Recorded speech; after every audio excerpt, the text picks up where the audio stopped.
Patlat! Ne sevdaymış arkadaş. Deşe deşe ciğer bırakmadı, canına yandım. Tek bir yumruğunuzla bu konağı patlatırım dedim.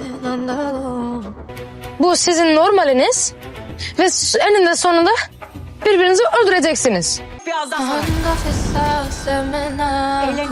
Kimin? Kızı.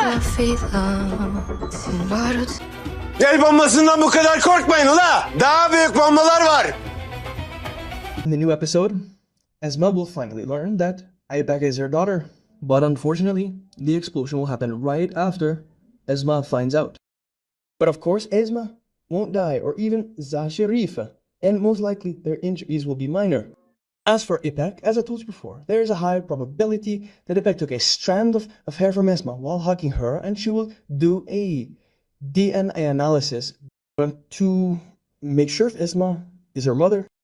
And I mentioned to you previously that there is another possibility, which is that Arouge will tell them, because he will not be able to bear the pangs of conscience, and also because he cannot stay away from Ipek.